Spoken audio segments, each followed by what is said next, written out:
Audible is the leading provider of spoken word entertainment and audiobooks, ranging from bestsellers to celebrity memoirs, news, business, and self-development.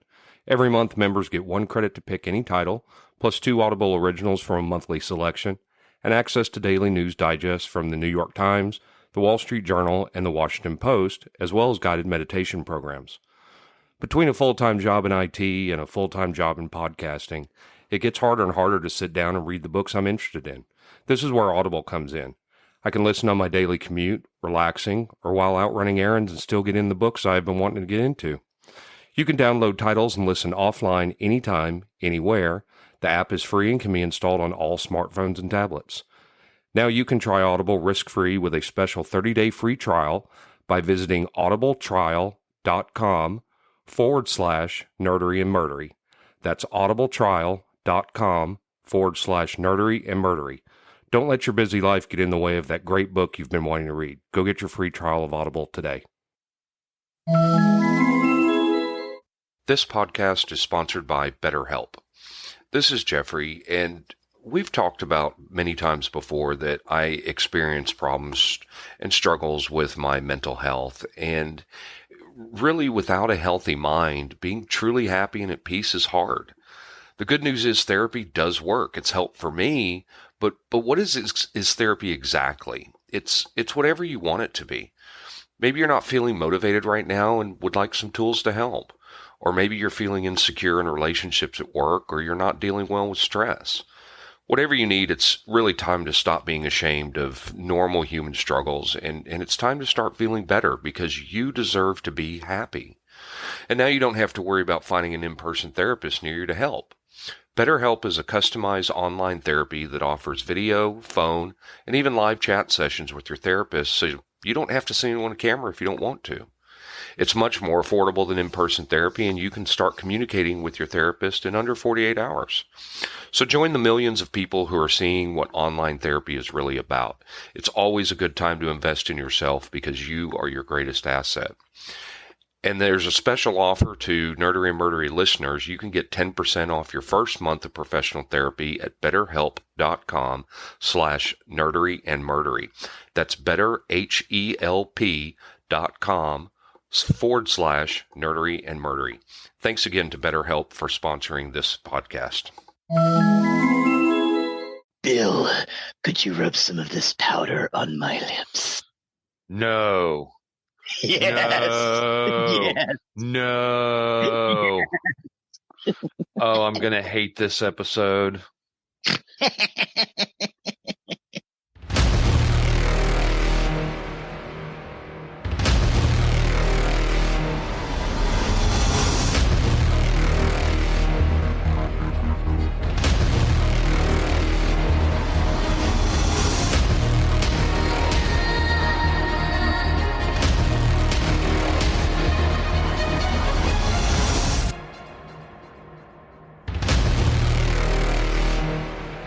Welcome to episode 83 of Nerdery and Murdery. I'm Zig with your nerdery. And I'm Geoffrey with your murdery, and I'm going to hate this episode. Not my part, but I know I'm going to hate your content from that stab. This is going to be fun. Oh, I guess, you know what? I'm just going to check out. Zig, you go take it over on the nerdy side of the house. Okie dokie. Today we're going to talk about 3 surrealist films. Oh, okay. Yeah, The Discreet Charm of the Bourgeoisie, The Naked Lunch, and Being John Malkovich. All right. We will start with The Discreet Charm of the Bourgeoisie. It's a sociological defined social class. I'll just describe bourgeoisie first, or the French vernacular of bourgeoisie. It's distinguished from and traditionally contrasted with the proletariat by their affluence and their great cultural and financial capital. They're sometimes divided into the petty, middle, large, and upper and ancient bourgeoisie, and collectively designated as the bourgeoisie. And the reason I say bourgeoisie as opposed to bourgeois, which is what we say in English, the actual French term is bourgeoisie. This is a French film, so we're going to call it bourgeoisie. Besides, their definition of it is a little different from ours. Um, so the discreet charm of the bourgeoisie, or La Chambre discrète de la bourgeoisie, is a 1972 surrealist film directed by Louis Buñuel from a screenplay co-written with Jean-Claude Carrière. The narrative concerns a group of bourgeoisie people attempting, despite continual interruptions, to dine together. So these people are just trying to get together to have a meal, and weird things just continue to happen.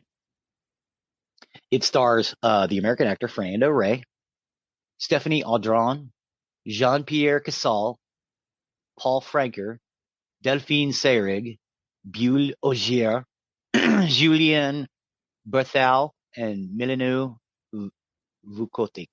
Way better than I could have handled any of that. Why, thank you, sir. My French is kind of terrible. But Louis Buñuel is actually a polymath. He was a Spanish-Mexican filmmaker who worked in France, Mexico, Spain, and the United States, and is considered by many film critics, historians, and directors to be one of the greatest and most influential filmmakers of all time.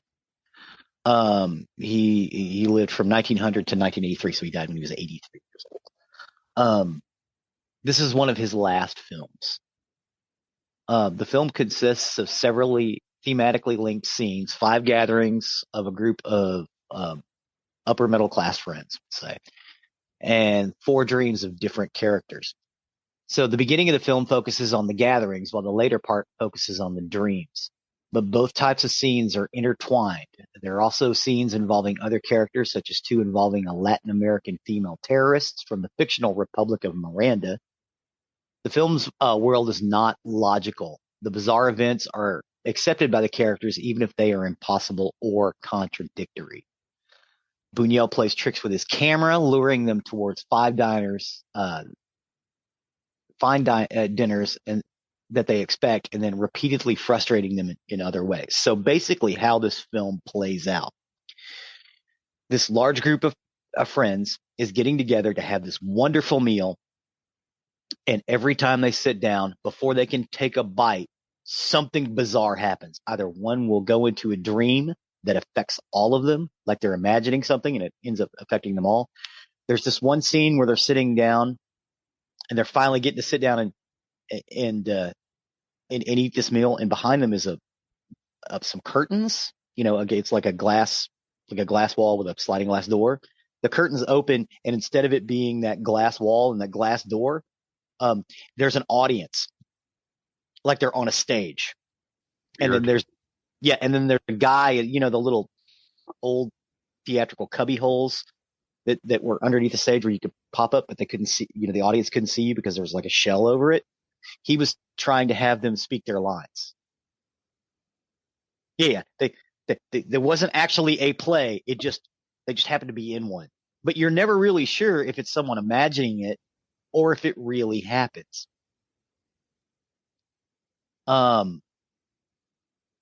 So it's basically dreams within dreams. When I say surreal, this movie is really surreal. It's also really, really funny because these poor people just want to have a nice dinner. This one couple wants to, be with each other, be intimate together, and they can't. It's like these bizarre things happen to them. At one point, someone's walking away. This couple is walking away in an airport, and the airport explodes. And then the next thing you know, they're sitting at the table again. It's almost like hell, but polite. Heck, as it were. Okay. The film is both critical and a commercial success. It won the Academy Award for Best Foreign Language Film and the BAFTA Awards for Best Actress in a Leading Role for Audran, and Best Original Screenplay, Buñuel and Carrière. Filming began on the 15th of May, 1972, and lasted for 2 months with an $800,000 budget. In his usual shooting style, Buñuel shot few takes and often edited the film in camera and during production. Buñuel and a producer, Silverman, had long-running and humorous arguments as to whether Buñuel took 1 day or 1.5 days to edit his films. On the advice of Silverman, Buñuel used video playback monitors on the set for the first time in his career, resulting in a vastly different style than any of his other previous films. including zooms and traveling shots instead of his usual close-ups and static camera framing.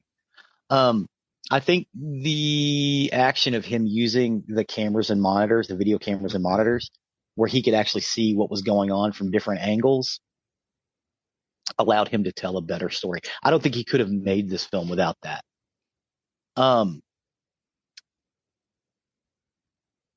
Buñuel once joked whenever he needed an extra scene, he simply filmed one of his own dreams.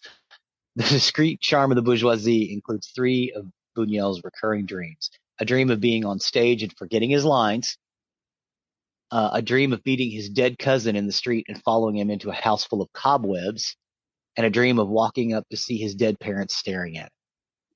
A recurring scene throughout the film of the six people walking silently and purposely on a long, isolated country road is also the final sequence. Now, this is a French film, even though he is Spanish. As I said, Louis Buñuel's a polymath. I think he speaks English, he speaks French, he speaks Spanish. I think he also speaks Italian or maybe some Latin as well. Really, really smart dude and really creative. And you can really see him flexing his muscles here. And he was not a young man when he made this film. He was in his early 70s. And like I said, I want to say this is the last film he made. He may have made something after this, but this is definitely his most successful. And it's the one that everybody remembers. I love this film. I've seen it multiple times. I've seen it, and again, it is shot in French, even though there is an American actor in it. I've seen it both dubbed and subtitled. I would recommend seeing the subtitle version just because you get a little more play on the French actors. There's a little more play in their voice, because everybody in it is really great, including, Fernando Rey. I had no idea he was that good of a French speaker because he sounds like a native. Well, let me shock you and say that I'd never seen this movie. You've never seen The Discreet Charm of the... I've been talking about this one since the early or late 80s.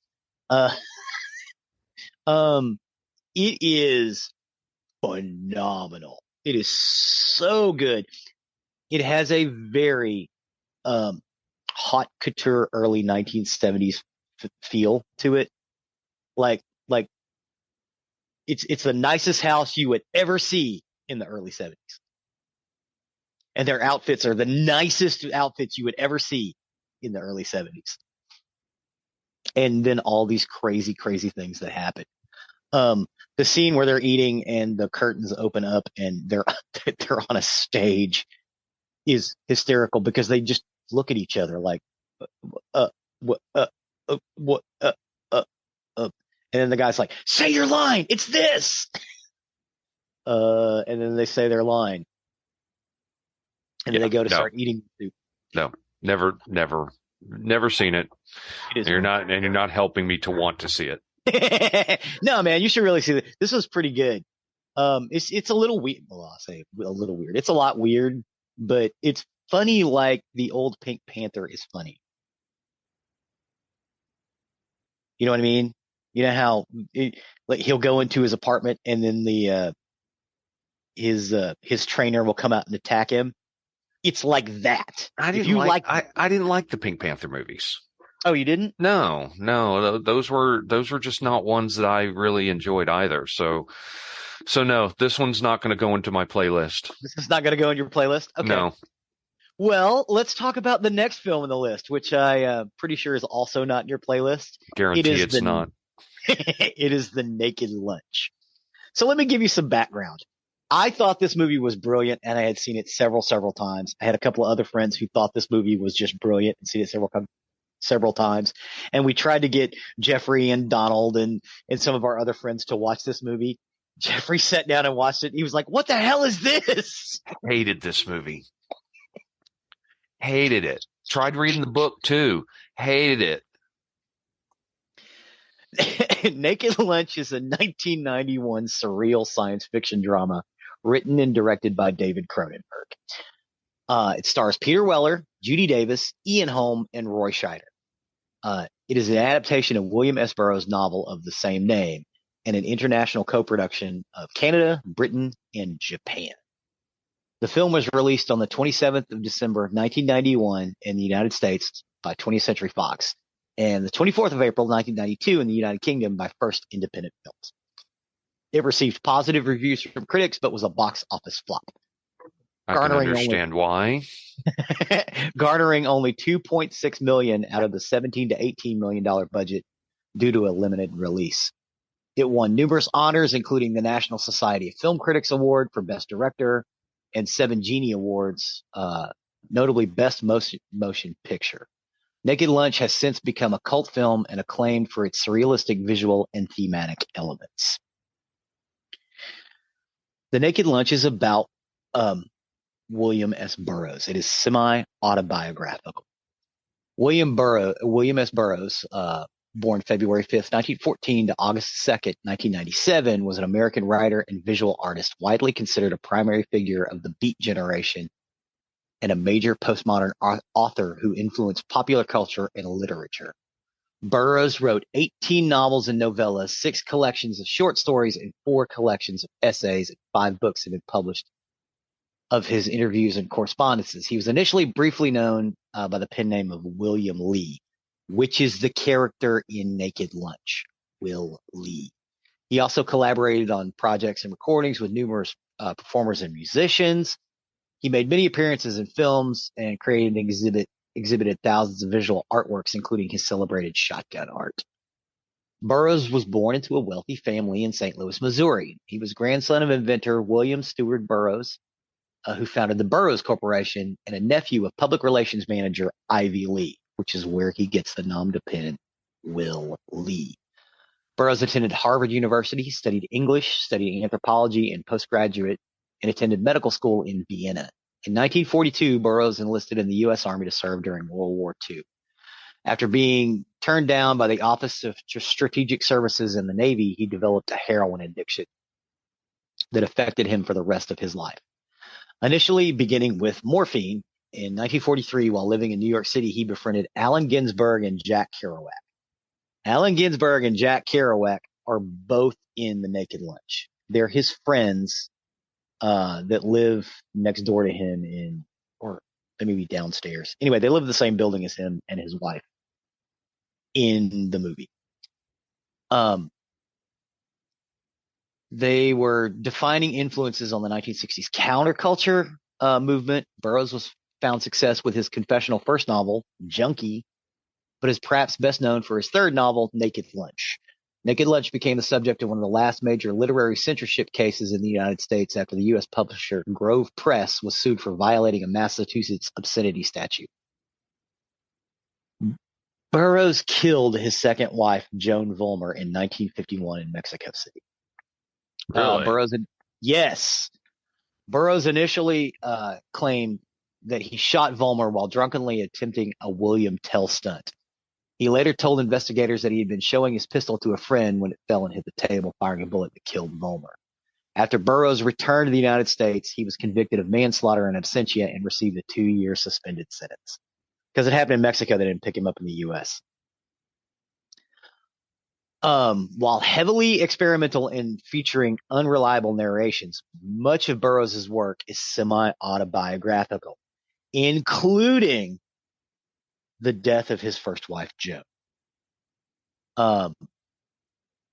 He often draws from his experiences as a heroin addict. He lived variously in Mexico City, London, Paris, and the Tangier International Zone near Morocco, and traveled in the Amazon rainforest, with these locations featuring mainly in his novels and stories. So that getting to that's all basically to point out that if you read the novel of The Naked Lunch, the things that happen in the movie are only like a chapter and a half of the novel. And it's a short novel anyway. It's a novella. Because I don't think it's more than 200 pages. Anyway, it's this rant about how he basically hallucinated while he was trying to kick heroin in the mid 50s in New York City.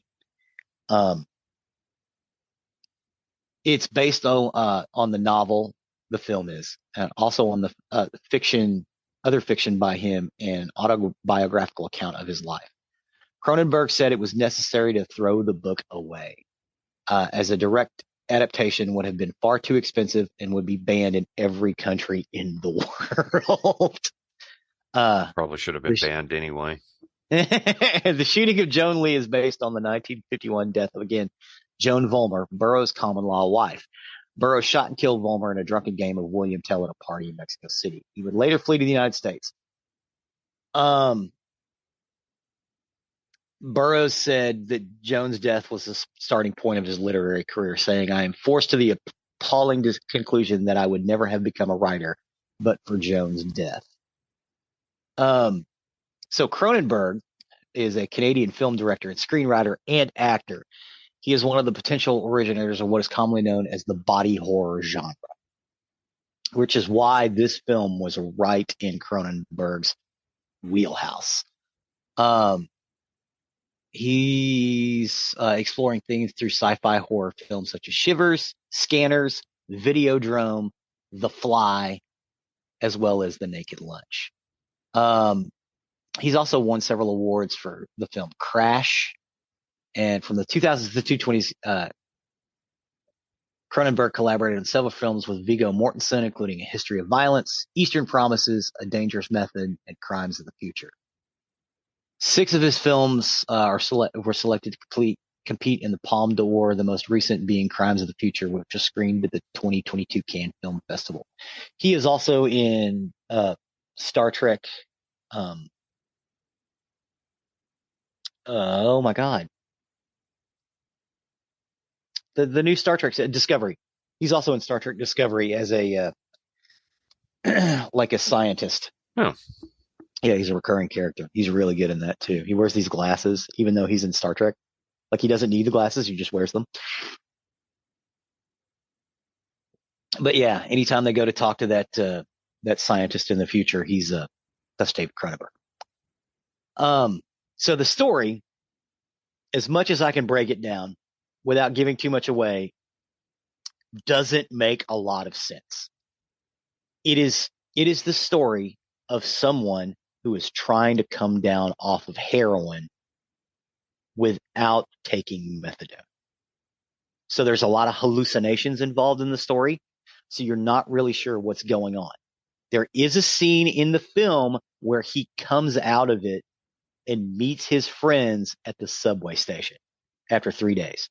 So the two characters, who are essentially Allen Ginsberg and Jack Kerouac, meet up with Will Lee, and they were like, "Hey, they're looking into Joan's death. We told everybody that it was an accident, that you didn't actually mean to do it, but you need to come in." He's like, "But I have to go to the inner zone. See, I have my ticket here." And he reaches into his pocket and pulls out what he sees as a ticket, but what they see is a vial of some sort of chemical.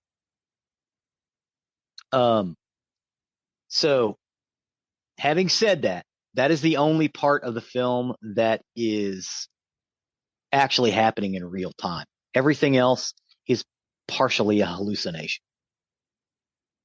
So in 1953, exterminator Will Lee finds that his wife Joan is stealing his supply of insecticide to use as a recreational drug. Lee is arrested by the police, and he begins hallucinating due to being exposed to this insecticide. Lee comes to believe that he is a secret agent, and his boss, a giant talking beetle, assigns him the mission of killing Joan, who is allegedly an agent of the organization called Interzone Incorporated. Lee dismisses the beetle's instruction and kills it. Lee returns home to find Joan having sex with Hank, Jack Kerouac,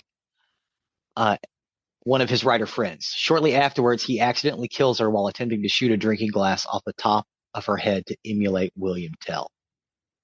Having inadvertently accomplished his mission, Lee flees to Interzone, located in a city somewhere in North Africa, i.e. the Southern Sahara sector. He spends his time writing reports concerning his mission. These documents, at the insistence of his visiting literary colleagues, are eventually compiled into the titular book. So when he gives the reports over to his friend, when he shows them the ticket that's actually a vial of drugs, they're taking these and compiling them into a book for him.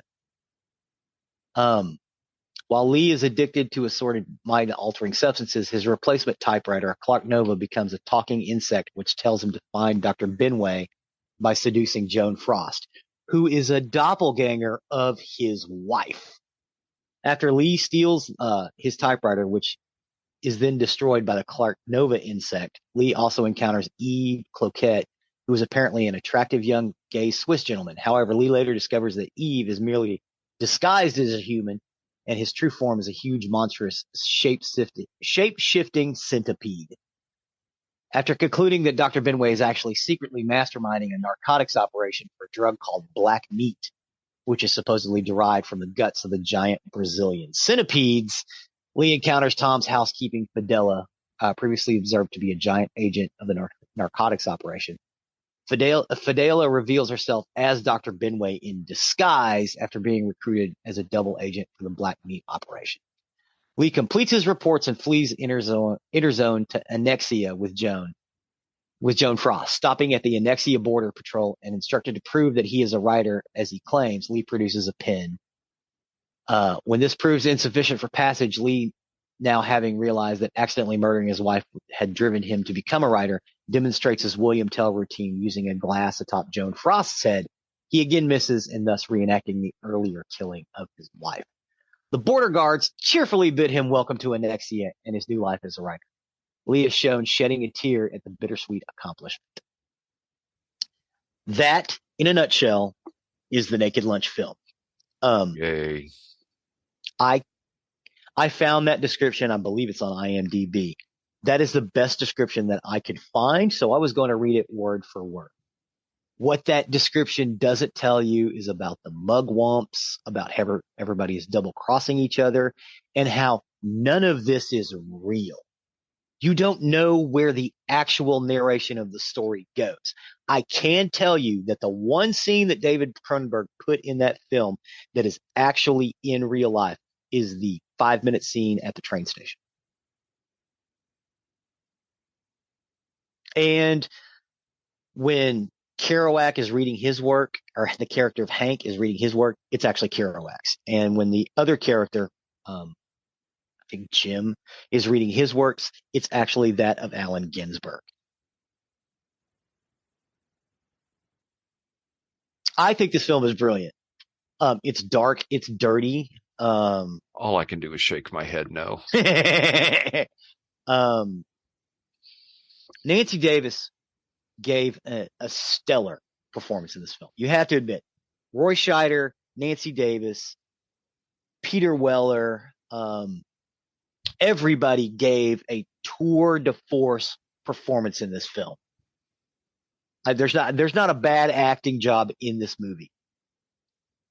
The problem with this film is, again, the narration. That's where most people have a problem because none of it's real. It's very surrealistic. Bill, could you rub some of this powder on my lips? So his typewriter, it's a regular typewriter, and it turns into a beetle, and it releases its carapace, and it speaks through this orifice in the middle of its back, which is actually an anus. Yes, it is. It's very disturbing. Yes, it is. And again, Jeff is still angry at me for making him watch this, and this was like 25 years ago. Yeah. Yeah, this will come up from time to time, and I hate it more and more every single time. I used to be able to trigger him by just going, Bill, could you rub some of this powder on my lips? I hate this movie. I am so sorry. But it is something that we needed to talk about. Okay. And the final surrealistic film that we wanted to talk about was Being John Malkovich. Being John Malkovich is a 1999 American fantasy comedy film directed by Spike Jonze and written by Charlie Kaufman, both making their feature film debut. The film stars John Cusack, Cameron Diaz, and Catherine Keener, with John Malkovich as a satirical version of himself. Cusack plays a puppeteer who finds a portal that leads into John Malkovich's mind. Released by USA Films, the film received widespread acclaim for its writing and direction, and was nominated in 3 categories at the 72nd Academy Award: Best Director, Best Original Screenplay, and Best Supporting Actress for Catherine Keener. Kaufman's idea of Being John Malkovich originated simply as a story about a man who falls in love with someone who is not his wife. Gradually, he added further elements to the story, which he found entertaining, such as floor 7.5 of the Merritt Flemer building. Among his first ideas, Malkovich was nowhere to be seen. He wrote the script on spec in 1994 and thought was widely read by production companies and film studio executives. They all turned it down. Hoping to find a producer, Kaufman sent the script to Francis Ford Coppola, who passed it on to his daughter, who passed it on to his daughter's then boyfriend, Spike Jonze. Jones first read the script in 96 and agreed to direct the film by 1997. Jones took the script to Propaganda Films, which agreed to produce the film in partnership with production company Single Cell Pictures. Single Cell producer Michael Stipe and Sandy Stern, yes, that Michael Stipe, pitched the film to numerous studios, including New Line Cinema, who dropped the project after chairman Robert Shea asked, "Why the fuck can't it be Being Tom Cruise?" Jones recalls that Malkovich asked the same question, and that Malkovich had felt that either of the movies a bomb, and it's got not only my name above the title, but my name in the title, so I'm fucked that way, or it does well, and I'm just forever associated with this character. Jones explained in the same interview that he had not realized how brave Malkovich's performance was, because if this movie had been hated, derided, John Malkovich would have gotten shit for this for years. But it's true. You had to put this film could not have been The Mind of Tom Cruise, because it had to be someone who was creative and talented and intelligent and a good actor. Let's say it that way. It could have been Being Gary Oldman just as easily, or Gary Sinise, or Laurence Olivier, anything like that. The film was budgeted for $10 million. Principal photography of Being John Malkovich began on July 20th, 1998, and continued through August. Filming took place primarily in Los Angeles, specific locations including the University of Southern California campus and the observation bar on board the RMS Queen Mary, which is docked. The puppets were created by Camila Portuguese Robbins and Images in Motion. Philip Huber animated the puppets. And so a full-time puppeteer and control his puppets with impressive means, such as using strings with no rods to control them, as well as swinging the puppets on high wires. Because in the film, it looks like John Malkovich is controlling, or not John Malkovich, I'm sorry, the John Cusack character is controlling the puppets. He is not. There's actually a puppeteer above him controlling the actual puppets when he's doing the puppet shows. Craig Schwartz is an unemployed puppeteer in New York City, in a forlorn marriage with his pet-obsessed wife, Lottie. He finds work as a file clerk for the eccentric Dr. Lester in the Merritt Flemer building, on a floor between the 7th and 8th floors, where the ceiling is very low. He develops an attraction to his coworker, Maxine Lund, who does not return his affections. While filing, Craig discovers a small hidden door. He crawls through it into a tunnel and finds himself in the mind of actor John Malkovich. After about 15 minutes, Craig is ejected, landing on the side of the New Jersey Turnpike. He tells Maxine about the door, and she realizes they can sell the experience for profit. Lottie enters the portal and becomes obsessed, saying the experience awakens her transgender identity. She and Craig visit Dr. Lester's home, where Lottie finds a room filled with Malkovich's memorabilia. And Maxine arranges a date with Malkovich while he is inhabited by Lottie, who becomes smitten with Maxine. She reciprocates, but only when Lottie is inside Malkovich. Maxine manipulates him into having sex with her while Lottie is in his mind. Craig, forsaken by both women, locks Lottie in a cage and forces her to set up another tryst with Maxine.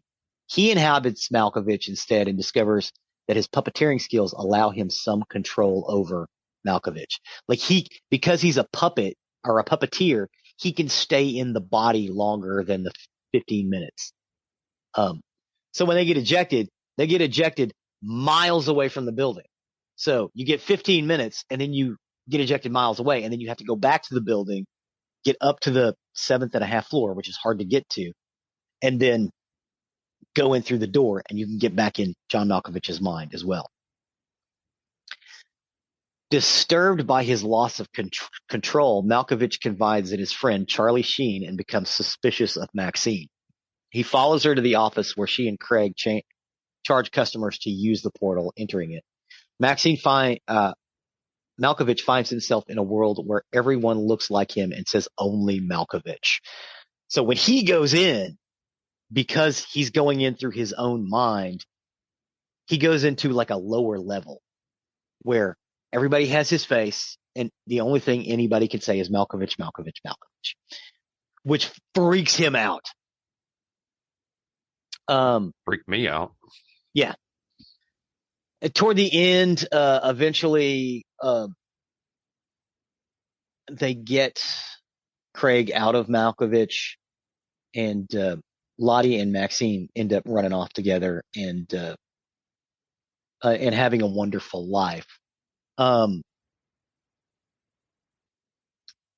You find out that people have realized that there is a door into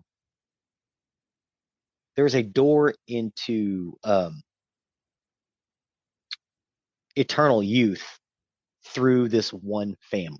It turns out John Malkovich is just a member of this family. They're not going to him because he's famous. It's because he's genetically disposed to being a conduit. So what happens is these older people line up, go through the door, go through John Malkovich, are able to be born again all over the world while retaining all of their memories from their previous lives. These people have been doing this for 100 years. That's why they built this building with a 7.5 floor, because there's a doorway into basically immortality that was in the middle of the air. But when they built the building, they found it. It turns out that the doctor that he works for isn't actually that doctor. He's the guy that built that building like 150 years ago. He just keeps getting reborn with all his original memories. This is a weird one. It's a weird movie, but it's a brilliant movie. Oh my God. God. John Malkovich is a brilliant, brilliant movie. Brilliant. It's well acted. Malkovich is great in it too. Mm-hmm. He's not actually in it that much, but he's incredible. You basically see the world through his eyes. Cusack is incredible. Cameron Diaz, this is the best thing I've ever seen her in. I mean, honestly, she was okay. She was great in Something About Mary, but it wasn't much of a stretch. You know what I mean? Feeling Minnesota, she was okay in, but it wasn't much of a stretch. In this, she is incredible. Catherine Keener, as always, brilliant. Well, I'll say this about this movie: at least I've seen it and enjoyed it. And enjoyed it, as opposed to you should give The Discreet Charm of the Bourgeoisie a try. I don't think so. It's an interesting European film, but it is very European. No. But that's about it for three surrealistic movies. That's The Discreet Charm of the Bourgeoisie, The Naked Lunch, and Being John Malkovich. Yeah, I knew I'd hate this episode. You've been dreading it for months. Well, I think I put it out of my head that it was even coming at all, so. Oh, then I guess with that, let's step over to the happy side of the house and go over to the murdery side of the house. Murder. For today, my information I got off Biography, Britannica, Wikipedia, and all that's interesting. And this is the story of Harold Shipman. Harold Shipman. So, British serial killer Harold Shipman attended Leeds School of Medicine and began working as a physician in 1970. Between then and his arrest in 1998, he had killed at least 218 and possibly as many as 215 of his patients, injecting them with lethal doses of painkillers. Wow. This is an angel of death killer?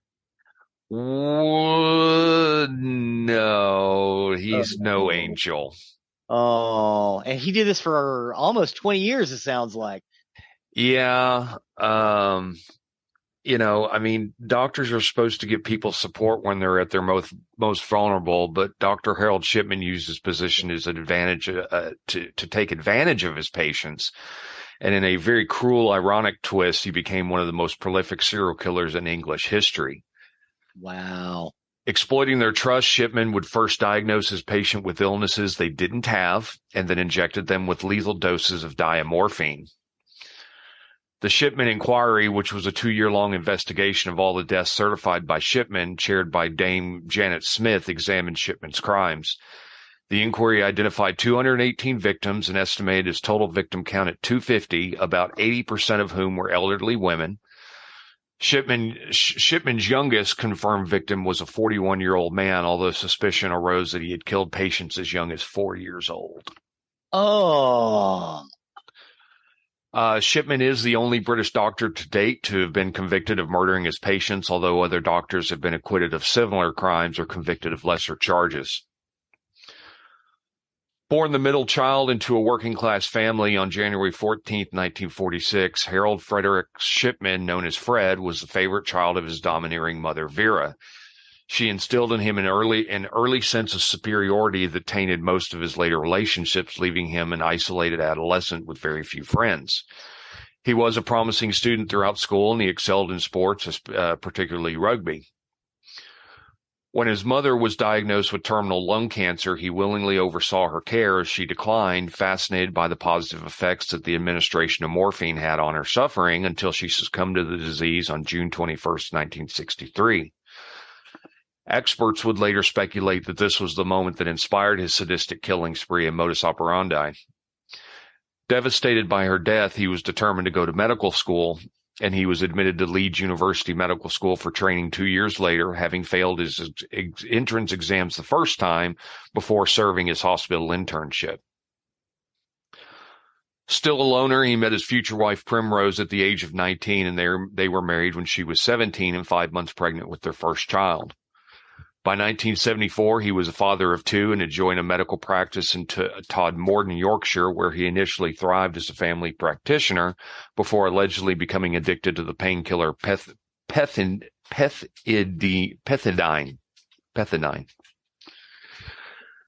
He forged prescriptions for large amounts of the drug, and he was forced to leave the practice when caught by his medical colleague in 1975, at which time he entered a drug rehab program. In a subsequent inquiry, he received a small fine for a conviction for forgery. In 1975, after it was discovered he had written several fraudulent prescriptions for the opiate pethidine, to which he had become addicted, he was forced to have his practice into drug rehabilitation. And it was March of 1975 when Shipman took his first patient, 70-year-old Eva Lyons, and that was the day before her birthday. Wow. A few years later, Shipman was accepted onto the staff of Donnybrook Medical Center in Hyde, where he ingratiated himself as a hard-working doctor who enjoyed the trust of patients and colleagues alike, although he had a reputation for arrogance amongst junior staff. Mm-hmm. He remained on staff there for almost 2 decades, and his behavior incurred only minor interest from other healthcare professionals. He developed a reputation among his patients and in his community as a good and helpful physician. He was very well renowned for his bedside manner. Of course he was. But the people with him, the people who actually worked closely, found him to be arrogant. Correct. Yeah. We keep seeing this pattern. Oh, yeah, they portray themselves. Citizen. Yeah, fine, upstanding citizen, but the people who actually are on the ground with him are like, no, that guy's an asshole. Right. There's something wrong with that guy. Well, the local undertaker noticed that Dr. Shipman's patients seemed to be dying at an unusually high rate and exhibited similar poses in death. Most were fully clothed and usually sitting up or reclining on a settee. He was concerned enough to approach Shipman about this directly, who reassured him that there was nothing to be concerned about. Later, another medical colleague, Dr. Susan Booth, also found the similarity disturbing, and the local coroner's office was alerted, who then contacted the police. The police investigation failed to carry out the most basic of checks, including whether Shipman had a criminal record, and if they had asked the medical board what was on his file, they would have uncovered that he had forged prescriptions in the past that we talked about earlier. Yep. There was a covert investigation that followed, but Shipman was cleared as it appeared his records were in order. The inquiry failed to contact the General Medical Council or check criminal records, which would have yielded evidence of Shipman's previous record, and later a more thorough investigation revealed that Shipman altered the medical records of his patients to corroborate their causes of death. Wow. As a result, the investigation didn't find any cause for concern, and the deadly doctor was free to keep on killing. Mm-hmm. Hiding behind his status as a caring family doctor, it's almost impossible to establish exactly when Shipman began killing his patients, or indeed exactly how many died at his hands, and his denial of all charges did nothing to assist authorities. According to the investigators, Shipman would stop and restart his killing spree many times throughout his decades of terror. But his methods of killing always remained the same. He would target the vulnerable, with his oldest victim being 93-year-old Ann Cooper, and his youngest being 41-year-old Peter Lewis, except for the possibility of that 4-year-old that we talked about earlier. Yeah. In all, it's believed that he killed 71 patients while working at the Donnybrook practice, and the remainder while operating his one-man practice. Of his victims, 171 were female and 44 were men. His killing spree was only brought to an end thanks to the termination of Angela Woodruff, the daughter of one of his victims, who refused to accept the explanations given for her mother's death. Kathleen Grundy was an active, wealthy 81-year-old widow, and she was found dead in her home on June 24, 1998, following an earlier visit by Shipman. Woodruff was advised by Shipman that an autopsy was not required, and Grundy was buried in accordance with her daughter's wishes. Woodruff, however, was a lawyer and had always handled her mother's affairs, so it was with some surprise that she discovered that another will existed, leaving the bulk of her mother's estate to Dr. Shipman. Oh, he was stealing from him, too. Yes.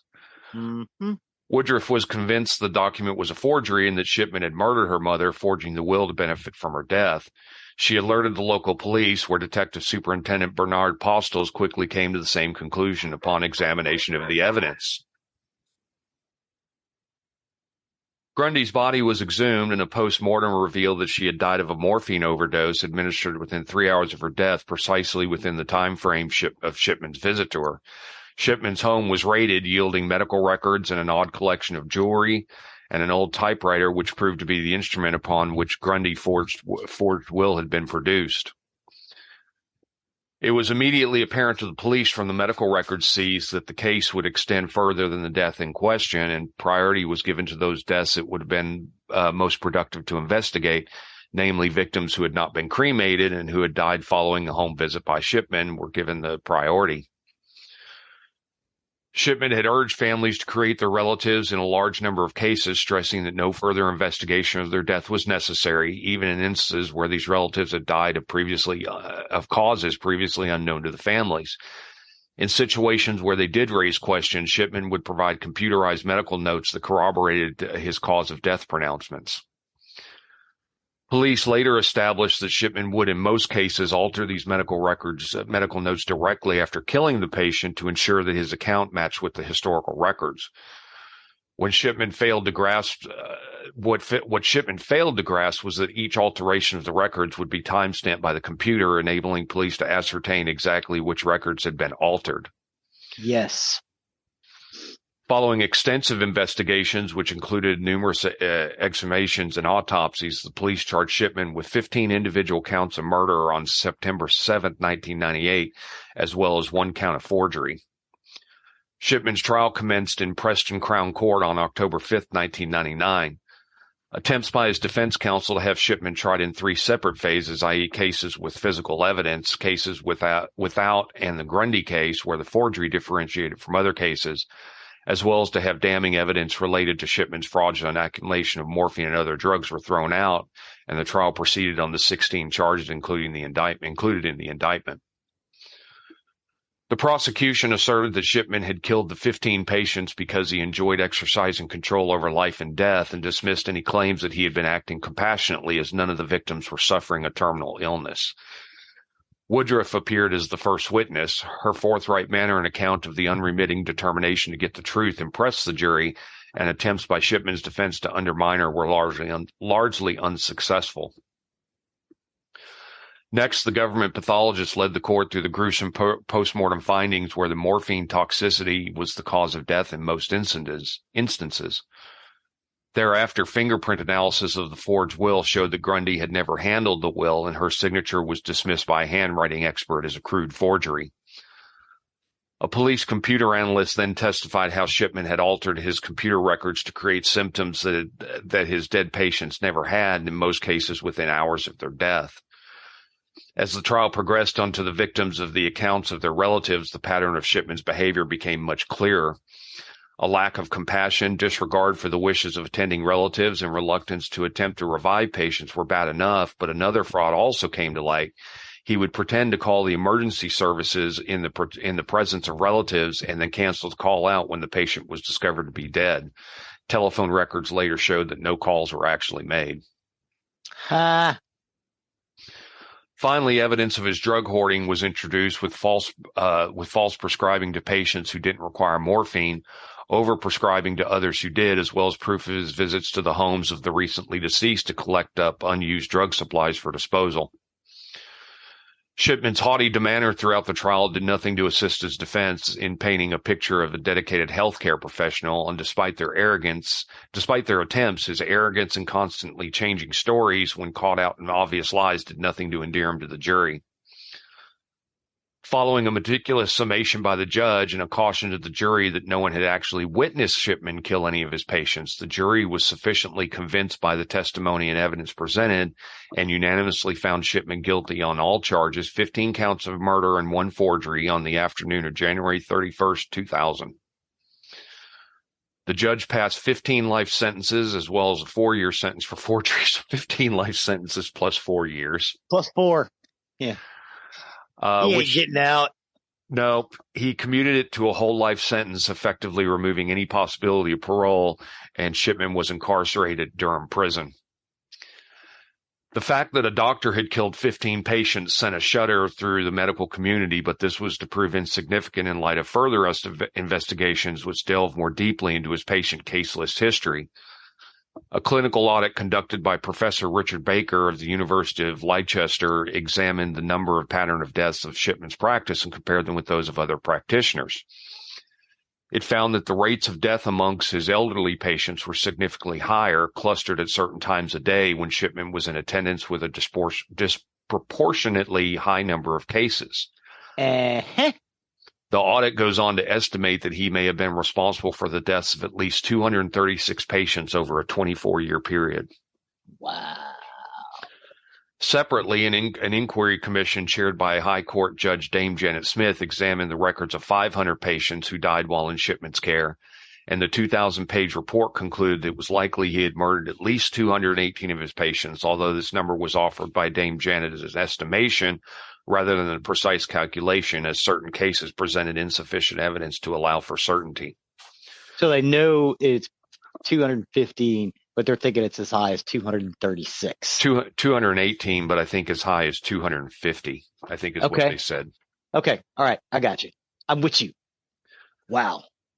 The commission further speculated that Shipman might have been addicted to killing and was critical of police investigation procedures, claiming that the lack of experience of the investigating officers resulted in missed opportunities to bring Shipman to justice earlier. He may, in fact, have taken his first victim within months of obtaining his license to practice medicine, and this was 76-year-old Margaret Thompson, who died in March 1971 while recovering from a stroke, but deaths prior to 1975 have never been officially proven. Whatever the exact number, the sheer scale of his murderous activities meant that Shipman was catapulted from British patient killer to the most prolific known serial killers in the world. He remained at Durham Prison throughout these investigations, maintaining his innocence, and was staunchly defended by his wife Primrose and family. He was moved to Wakefield Prison in June of 2003, which made visits from his family easier. On January 13th, 2004, Shipman was discovered hanging in his prison cell at Wakefield, having used bed sheets tied to his window bars of his cell. He told his probation officer prior to this that he was thinking about committing suicide so that his wife would receive his pension in lump sum. Some of his victims' family felt they were cheated, as Shipman's suicide meant they would never have the satisfaction of a confession nor answers to why he committed his crimes. I have to agree with that. Yeah. Well, I mean, he's clearly a classic narcissist. You're Right. never gonna get that out of that person anyway. No. Just know that just know that person cannot function as a real human being. Right. They're a shell of a human being. Yes. That's why they can't do that.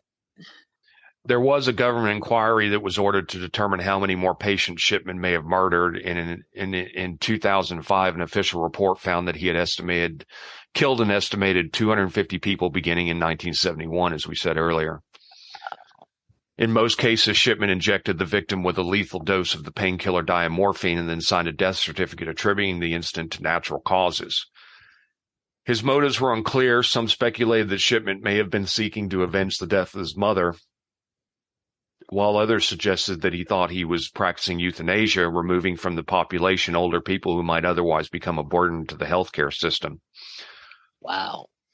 Third possibility raised that he derived pleasure from the knowledge that as a doctor he had the power of life or death over his patients, and that killing was the means through which he expressed his power. Mm-hmm. Despite his forgery of the will of one of his victims, financial gain appears to not have been a serious motive. That's just what got him caught. Right, that's just what got him caught. One key question that plagued investigators was how such a large number of deaths could have occurred without raising suspicions of foul play. This was all the more baffling because Shipman's patients were normally healthy shortly before their encounters with him, and the fact that Shipman took advantage of his patients' trust in him as a doctor made his crimes particularly odious to the public. There remains some mystery about the whereabouts of his remains, with some claiming that his body is still in Sheffield morgue, while others believe his family have custody of his body, believing he may have been murdered in his cell and wishing to delay his internment pending further tests. The Shipman case and a series of recommendations to the Shipman Inquiry Report led to changes to standard medical procedure in the UK, now referred to as the Shipman effect. Many doctors reported changes in their dispensing practices and a reluctance to risk overprescribing pain medications that may have led to underprescribing. Death certification practices were altered as well. Perhaps the largest change was the movement from single doctor general practices to multiple doctor general practices. This was not a direct recommendation, but rather because the report stated that there was not enough safeguarding and monitoring of doctors' decisions. The forms needed for the cremation in England and Wales have had their questions altered as a result of the Shipman case as well. For example, the person organizing the funeral must answer, do you know or suspect that the person or persons who died was violent or unnatural? Do you consider that there should have been further examination of the remains of the person who died? Nice. And that is the story of Harold Shipman. Dr. Harold Shipman, I guess. Dr. Death. Dr. Death. Yeah. Well, thank you for that. That was a wild ride. Yeah. This was an interesting one that I had run across, and I decided to cover because it was just, I had never heard of him before I ran across him. Like, wow. So definitely not the angel of death. No. That's a whole nother doctor. That's a whole different thing. Yes. So that'll take us to the end of our recording week. We appreciate each and every one of you for sticking around and going through, I guess, beloved movies by Zig and whatever. Whatever, I'll go with that, and then sticking around for yet another serial killer. So we do appreciate each and every one of you. As always, you can find information on our website, Nerdery and Murdery, where you can find our contact information. Let us know the things you want to hear, things you don't want to hear, things that you come across that you may want us to cover. Please do. We have covered episodes that our fans have asked for before, so please continue doing that. We also have a YouTube channel, which has got playlists for every episode, as well as some videos of us doing our thing, and things we think are funny as well. Absolutely. And you can also find the links to our merchandise, or if you wish to show off your nerdery and murdery fandom, please do consider going there as well. And you can find the link to our Patreon. So if you wish to become a donor or a patron and donate to the show, we do appreciate that. It goes to keeping our show on the air, as there are costs that are involved with it. We do appreciate each and every one of you who are our patrons. Please and thank you. Please and thank you. And as always, please do remember to leave a 5-star review wherever you can. It helps us and helps others find our content that may not otherwise be aware of us. So with that, I have been Zig with your nerdery. And I'm Geoffrey with your murdery. Cue the music.